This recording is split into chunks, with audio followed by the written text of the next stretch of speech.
Hello student, मेरे इस channel Lakhera sir studies में आपका एक बार फिर से स्वागत है। आज के इस वीडियो हम फिजिक्स के अंदर ऑप्टिकल इंस्ट्रूमेंट का टॉपिक पढ़ने जा रहे हैं। तो इसके लिए कुछ छोटी छोटी डेफिनेशंस हैं, पहले इन डेफिनेशन को देख लेते हैं, तब हम इस पर चलते हैं। तो पहली डेफिनेशन है हमारी विजुअल एंगल। तो विजुअल एंगल क्या होता है कि कोई ऑब्जेक्ट हमारी आँख पर जो एंगल बनाता है उसे विजुअल एंगल कहते हैं। कोई ऑब्जेक्ट हमारी आँख पर जो एंगल बनाता है उसे विजुअल एंगल कहते हैं। विजुअल एंगल जितना बड़ा होता है ऑब्जेक्ट हमें उतनी बड़ी दिखाई देती है। मान लिया ये एक ऑब्जेक्ट है, ये एक ऑब्जेक्ट है और ये हमारी आँख पर, यहाँ पर मैंने आँख बनाई, यहाँ पर ये जो एंगल बना रहा इसे कहते हैं विजुअल एंगल। कोई खास बड़ी बात नहीं है कि ये ए भी हमारे पास एक ऑब्जेक्ट था और हमारी आँख पर ये एंगल बना रहा, तो हमारी आँख पर ये जो एंगल को बना रहा इसे कहते हैं विजुअल एंगल। विजुअल माने देखना, तो देखने वाला जो एंगल होता है उसे विजुअल एंगल कहते हैं। हिंदी में कहते हैं दर्शन कोण। हिंदी में इसका विजुअल एंगल का मतलब होता है दर्शन कोण। तो दर्शन कोण या विजुअल एंगल समझ में आया कि हमारी आँख पर कोई ऑब्जेक्ट जितना एंगल बनाता है उसे विजुअल एंगल कहते हैं। अगर विजुअल इसको ऑब्जेक्ट को मैं यहाँ से पास लिया हूँ, इसी ऑब्जेक्ट को, सेम साइज के ऑब्जेक्ट को ऐसे पास लिया है, मैं पास लिया है, तो देखो ये एंगल बड़ा बनेगा, विजुअल एंगल बढ़ जाएगा। विजुअल एंगल बढ़ जाएगा तो ऑब्जेक्ट का जो साइज है, वस्तु का जो साइज है, ऑब्जेक्ट का साइज बढ़ जाएगा। ठीक है, बड़ी दिखाई देगी। देखो ये ऑब्जेक्ट रखा हुआ छोटा दिखाई दे रहा, धीरे धीरे बड़ा पास लाओ। इसका जो एंगल है, इसका जो विजुअल एंगल है वो बढ़ रहा, तो इसका साइज भी बढ़ रहा। तो पास लाने पर साइज क्यों बढ़ रहा है? क्योंकि विजुअल एंगल बढ़ रहा। विजुअल एंगल बढ़ने पर ऑब्जेक्ट का साइज बढ़ जाता है। जितना बड़ा हमारी आंख पर विजुअल एंगल बनेगा ऑब्जेक्ट हमें उतनी बड़ी साइज का दिखाई देगा। तो ये हमारे पास आ गया विजुअल एंगल। कोई खास बात है नहीं इसमें, इतनी बात आपको समझनी है बस केवल विजुअल एंगल के अंदर। अब चलते हैं हम आगे हमारे पास अगला पॉइंट है मैग्नीफाइंग पावर और angular magnification of optical instrument. Optical instrument का एंगुलर मैग्निफिकेशन या मैग्नीफाइंग पावर क्या होती है? तो मैग्नीफाइंग पावर या किसे कहते हैं, पहले देखिए इसको मैं m से रिप्रेजेंट करता हूँ, डेफिनेशन बाद में पढ़ लेंगे हम। और m इज इक्वल टू होता है बीटा अपॉन अल्फा। ये m के लिए फॉर्मूला है हमारा। अब बीटा क्या है और अल्फा क्या है? पहले देखिए अल्फा क्या है। Alpha is a visual angle formed by object in our eyes, at our eyes. Alpha क्या है? वो विजुअल एंगल जो ऑब्जेक्ट हमारी आंख पर बनाता है उसे अल्फा कहते हैं। आराम से देखिए इसको। अल्फा वो मतलब ऑप्टिकल इंस्ट्रूमेंट नहीं लगाना है, ये रखा हमने ऑब्जेक्ट, इसको हम ऐसे देख रहे, तो हमारी आंख पर जो एंगल बन रहा उसे कहते हैं विजुअल एंगल। लेकिन शर्त यह है कि ये जो ऑब्जेक्ट है इसको हम डी डिस्टेंस पर, डी डिस्टेंस का मतलब होता है 25 सेंटीमीटर पर, 25 सेंटीमीटर पर रख करके देखेंगे।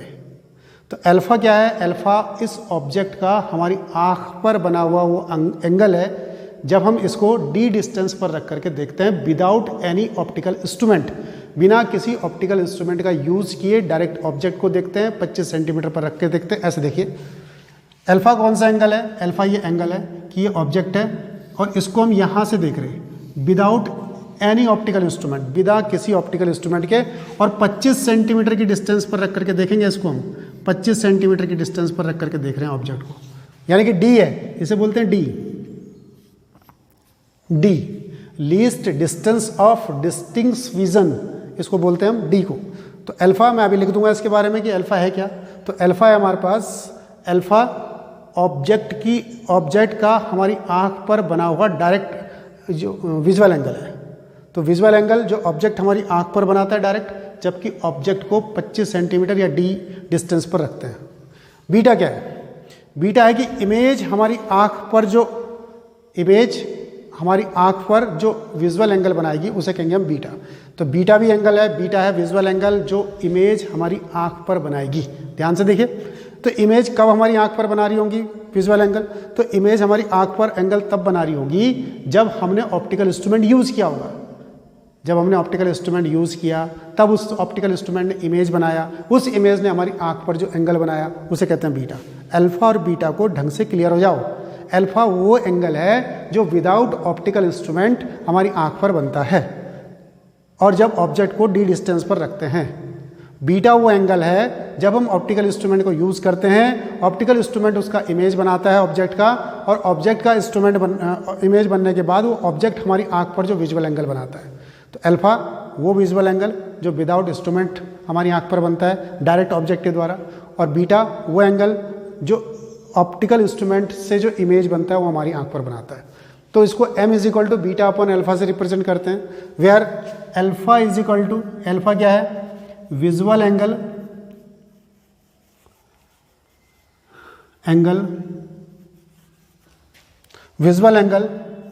फॉर्म्ड बाय ऑब्जेक्ट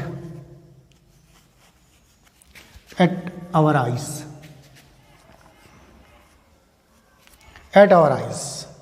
जबकि कितने डिस्टेंस पर रखा हो, d डिस्टेंस पर रखा होना चाहिए ऑब्जेक्ट। d डिस्टेंस क्या कहलाती है, d डिस्टेंस को कहते हैं least distance of distinct, least distance of distinct vision. Least distance of distinct vision ऐसे भी लिखा रहता है कहीं पर LDDV, least distance of distinct vision. तो ये 25 सेंटीमीटर होता है, डी की ज़्यादा वैल्यू होती है 25 सेंटीमीटर, मतलब डी की का मीनिंग समझिए आप, डी माने 25 सेंटीमीटर। 25 सेंटीमीटर पर मैं ऑब्जेक्ट को रखूँगा तो साफ दिखाई देगी, मेरी आँख के लिए, हमारी आँख के लिए सुटेबल डिस्टेंस है 25 सेंटीमीटर। अगर हम दूर रखेंगे तो भी आँख को प्रॉब्लम होगी, अगर हम पास रखेंगे तो भी आँख को प्रॉब्लम होगी। 25 सेंटीमीटर पर रखने पर हमारी आँख अच्छी तरह से आराम से उसको पढ़ सकती है, इसलिए उसको D distance, least distance of distinct vision कहते हैं, LDDV। तो 25 सेंटीमीटर होती है डी की वैल्यू। अब बीटा क्या है, तो बीटा क्या है, बीटा इज एंगल, मैं इसको थोड़ा रब करता हूं, बीटा एंगल है इमेज के द्वारा, बीटा क्या है, angle formed by image at our eyes.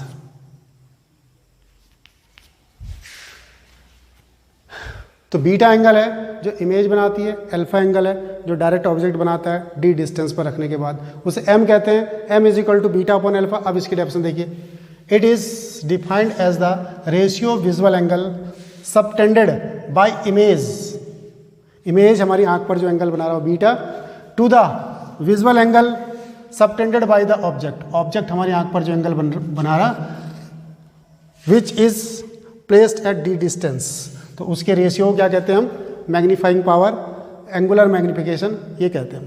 Angular magnification की मीनिंग है कि m की वैल्यू अगर 200 आ गई तो इसका मतलब क्या है, तो इसका मतलब है कि या तो यूँ समझ लो कि 200 गुना बड़ा इमेज बनेगा, और या यूँ समझ लो कि 200 गुना साफ इमेज ऑब्जेक्ट का बनेगा। तो दोनों में से कोई भी आंसर समझ लेंगे, तो m की वैल्यू से डिसाइड होगा कि कितना बड़ा इमेज बनेगा हमारे पास इस पर। ठीक है, m को हम पहले भी पढ़ते आ रहे हैं, लीनियर मैग्निफिकेशन पढ़ा था हमने, लीनियर मैग्निफिकेशन m बराबर v अपॉन u होता है, या v upon u height of image upon height of object होता है। और इससे हम m की वैल्यू जब हम पीछे पढ़ते थे लीनियर मैग्निफिकेशन में, तो अगर जो 2 आती थी m की वैल्यू या 3 आती थी m की वैल्यू, तो उसकी मीनिंग क्या है, यदि m 2 या 3 आ रहा तो इसका मतलब 3 गुना या 4 गुना, 2 गुना या 3 गुना बड़ा इमेज उससे बनता था हमारे पास। वो कॉन्वेक्स मिरर या कॉन्वेक्स लेंस या कॉन्वेक्स लेंस से हम इसको पढ़ते थे पीछे पढ़ा हुआ हमने, m is equal to V. तो वही सेम चीज़ यही भी है m। तो यहाँ पर भी कितना गुना ज़्यादा बड़ा इमेज बन रहा है या कितना साफ इमेज बन रहा है वो m रिप्रेजेंट करता है। तो m is equal to beta upon alpha होता है। इसको ध्यान करेंगे, इसके बिना काम नहीं चलेगा, क्योंकि पूरे चैप्टर में हमने m ही निकालना है इसमें कि m कितना है इस इंस्ट्रूमेंट का, m कितना नहीं है इस इंस्ट्रूमेंट का। तो पूरे चैप्टर में हमने पढ़ना है m is equal to beta upon alpha. Beta और अल्फा को बार बार क्लियर हो लो कि कौन सा एंगल है हमारे पास।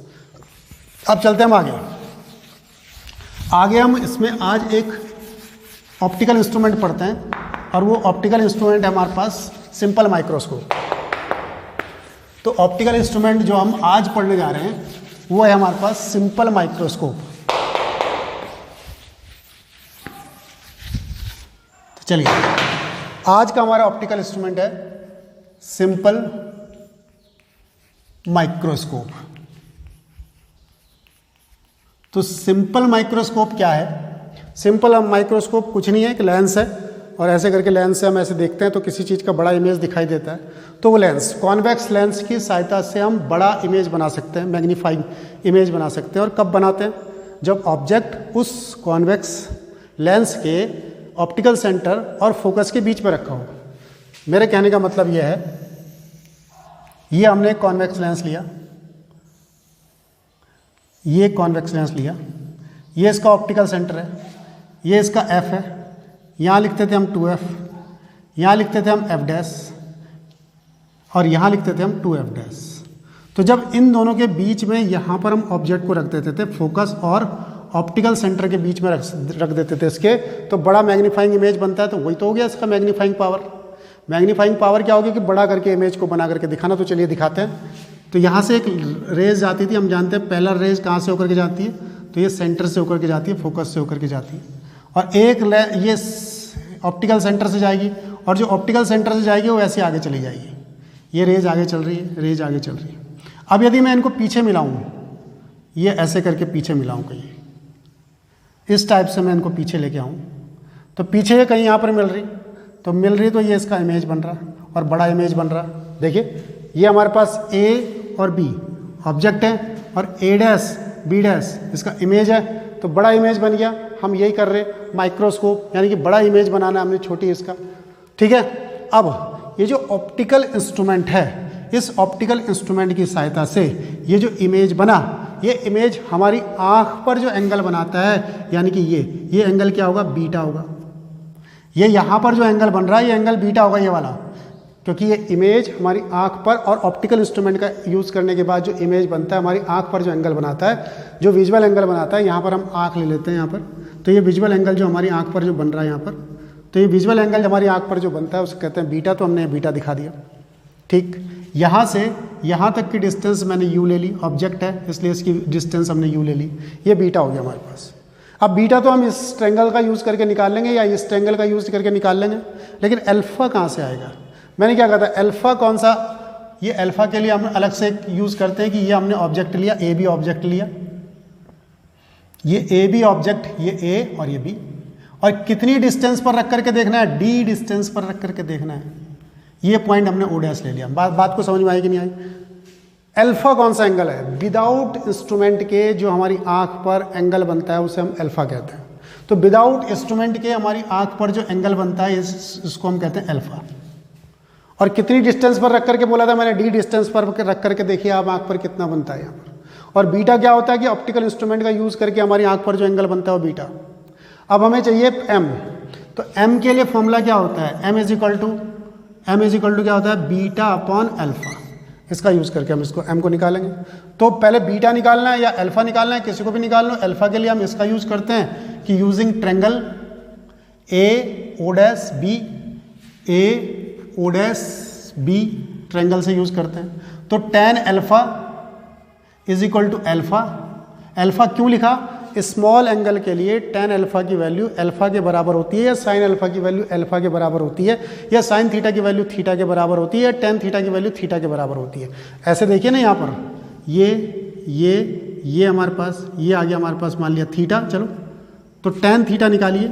ये मैंने मान लिया ये इसकी रेडियस है, ऐसे आर्क टाइप का बन रहा है, ये ऐसे करके स्मॉल एंगल के लिए। तो ये इसकी रेडियस है, ये इसकी रेडियस है, ये इसकी लेंथ है, ठीक है। तो अगर जो मैं टेन थीटा बनाना चाहूँगा तो टेन थीटा क्या आएगा हमारे पास? परपेंडिकुलर, यानी कि एल अपॉन आर आ जाएगा बेस। और अगर जो थीटा निकालूंगा तो आर्क अपॉन रेडियस, और आर्क कितनी? ये भी एल और ये आर। देखो टेन थीटा और थीटा की वैल्यू आपस में इक्वल आ जाएंगे, पर स्मॉल एंगल के लिए हम इसको इस स्मॉल एंगल के लिए ही हम इसको सीधा मान सकते हैं, परपेंडिकुलर मान सकते हैं। बहुत बड़ा एंगल होगा तब नहीं मानेंगे हम इसको बहुत बड़े एंगल के लिए। तो स्मॉल एंगल के लिए टेन थीटा और थीटा की वैल्यू इक्वल और मान करके चल रहे हैं हम, ये सब स्मॉल एंगल के लिए कर रहे हैं हम। तो tan theta is equal to theta is equal to perpendicular upon base. Perpendicular कितना हो गया? ए बी, और बेस मान लिया माइनस डी, मान लिया इधर की तरफ को लेफ्ट की ओर को रखी हुई। अब इस वाले ट्रेंगल से आइए, इस वाले ट्रेंगल का यूज़ करता हूँ मैं इसमें। तो using triangle A O B, tan beta is equal to beta is equal to perpendicular upon base. तो परपेंडिकुलर हो गया ए बी और बेस हो गया माइनस यू इधर की तरफ को। तो तो अब हमने m निकालना है, m is equal to beta upon alpha, beta की ये वैल्यू रख दी मैंने, बीटा अपॉन अल्फा, और अल्फा की वैल्यू ये आएगी, अपॉन में आएगी, तो इसे मल्टीप्लाई करके उल्टा करके लिख देता हूँ minus D upon A B. तो ए बी से ए बी कटा, माइनस से माइनस कटा, तो m is equal to D upon U, ये इसके लिए हमारे पास फॉर्मूला आ गया। इक्वेशन नंबर 1 ले लो उसको चाहे, कि m is equal to D upon u. Simple microscope के लिए इसकी मैग्नीफाइंग पावर या एंगुलर मैग्निफिकेशन का फॉर्मूला डी अपॉन यू आ गया। अब इसके लिए दो condition, condition number 1, condition number 1। तो कंडीशन नंबर 1 है, if final image is formed at D distance, at D distance. हम चाहते हैं कि फाइनल इमेज डी डिस्टेंस पर बन जाए। डी डिस्टेंस पर बनने से जब फाइनल इमेज डी डिस्टेंस पर बनने लगेगी तो हमको क्या फ़ायदा होगा, तो हमको जो वो ऑब्जेक्ट है बहुत अच्छी तरह से दिखाई देने लगेगा, क्योंकि हम चाहते हैं कि 25 सेंटीमीटर पर उसका फाइनल इमेज बने। यानी कि उसका फाइनल इमेज जो बन रहा है, ये फाइनल इमेज जो बन रहा, ये डी डिस्टेंस पर बनना चाहिए। तो डी डिस्टेंस, अगर जो ये फाइनल इमेज डी डिस्टेंस पर बनेगा तो ये जो v की वैल्यू है, जो फाइनल इमेज की स्थिति है, तो माइनस डी लिखेंगे हम इधर की तरफ, और u की जगह तो माइनस यू लिख ही रहे हैं, तो u की जगह लिख देते हैं माइनस यू। तो u की जगह माइनस यू, v की जगह माइनस डी, और फिर फॉर्मूला लगाते हैं इसमें। फॉर्मूला क्या है हमारे पास, अब जरा मैं इसको रब करता हूँ पहले। तो अब हमारे पास फॉर्मूला क्या है, हम फोकल लेंथ निकालने का फॉर्मूला हमको पता है, 1/f is equal to 1/v minus 1/u। तो 1/f is equal to 1/v की जगह क्या है, माइनस डी, और u की जगह माइनस, और ये माइनस तो क्या हो गया, प्लस 1/u। और इक्वेशन नंबर 1 देखिए आप, आपको d/u चाहिए, यानी कि d/u, d से सबको मल्टीप्लाई कर दूं तभी तो d/u बनेगा। यहाँ d से यहाँ मल्टीप्लाई किया, d/f, d से यहाँ मल्टीप्लाई किया, d से d कट गया -1, और d से यहाँ मल्टीप्लाई किया d/u, 1 इधर आ गया, तो d/u की वैल्यू क्या आ गई हमारे पास, d/u की वैल्यू आ गई, क्योंकि 1 इधर आ गया, तो 1 प्लस d/f ये आ गया। और using equation 1, m is equal to d/u, और d/u की वैल्यू है 1 प्लस d/f। तो ये इसकी मैग्नीफाइंग पावर के लिए फॉर्मूला आ गया जब डी डिस्टेंस पर होगा। डी डिस्टेंस बार बार कह रहा हूँ कि least distance of distinct vision कहते हैं 25 सेंटीमीटर पर। और दूसरा पॉइंट है कि if final image is formed at infinite, तो दूसरा पॉइंट भी कर देते हैं कि फाइनल इमेज इनफाइनाइट पर फॉर्म होगी। तो final image is formed at infinite, दूसरा पॉइंट लिखता हूँ मैं इसका, नंबर 2 पॉइंट। तो केस नंबर 2 है इसका, number 2, if final image is formed at infinite. ऐसे आ सकता है कि इनफाइनाइट पर फाइनल इमेज बनेगी, या यूं कह सकते हैं for relax eyes, relax eyes. तो रिलैक्स आइज का मतलब भी इनफाइनाइट होता है, ठीक है। कहीं पर रिलैक्स आइज लिखा हुआ आएगा तो हम उसको क्या मानेंगे, उसको हम इनफाइनाइट ही मानेंगे। या final image is formed at infinite, या रिलैक्स आइज, या for far point, far point, far माने बहुत दूर, यानी इनफाइनाइट पर, ठीक है। ऐसे इसके अंदर क्या होता है हमारे पास, इसके अंदर ये भी लिखा होता है, इसके अलावा क्या लिखा रहता है, इसके अलावा लिखा रहता है हमारे पास इस पर मैक्सिमम मैग्निफिकेशन, मैक्सिमम मैग्निफिकेशन ये लिखा होगा, तो यही निकालेंगे। फाइनल इमेज डी डिस्टेंस पर बनती है तो यही निकालेंगे। इन सब कंडीशन पे हमने इसको निकाल करके रखेंगे। तो चलिए, final image is formed at infinite, या फॉर रिलैक्स साइज, या फॉर फार पॉइंट। तो क्या होगा इसमें हमारे पास फाइनल इमेज इनफाइनाइट पे कब रखी होगी, कब बनेगी, जब इमेज ये जो ऑब्जेक्ट होगा फोकस पर रखा होगा। जब ऑब्जेक्ट फोकस पर होगा तो उसका इमेज कहाँ बनेगा, इनफाइनाइट पर बनेगा। तो इक्वेशन नंबर 1 का यूज करते हैं हम। तो using equation 1, using equation 1, m क्या बन जाएगा फिर, d/u, u नहीं, u की जगह क्या रखना है, f रखना है, तो ये इसके लिए फॉर्मूला बन जाएगा। तो ये इस प्रकार से हमारे पास ये हमने जो प्रूफ किए इसके केस सारे। तो ये सिंपल माइक्रोस्कोप के केस किए और m के ऊपर आप फोकस कीजिए, m is equal to beta upon alpha, और इसकी कंडीशन को करने की कोशिश कीजिए। तो नेक्स्ट वीडियो में हम कंपाउंड माइक्रोस्कोप और टेलीस्कोप लेकर के आएंगे। तो आज के वीडियो में इतना ही। थैंक यू, धन्यवाद।